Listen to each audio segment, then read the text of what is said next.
Dünya bir yokuştu, dumanlı, çetin.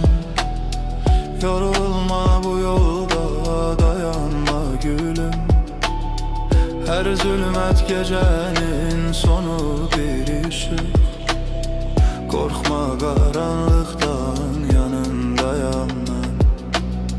Bugünler geçecek, duman çekiler.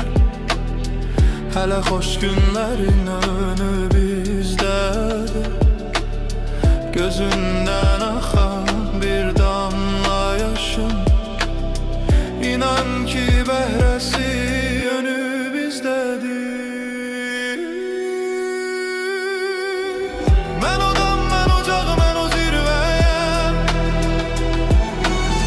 Sana gölge olan bir ağacım ben. Çetinlik kapını döyse de gel. Senin dayağınam, yanındayım ben.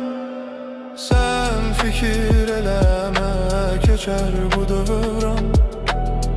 Sabahın nurunu biz göreceğiz. Sadakat aşkımız gururumuzdur.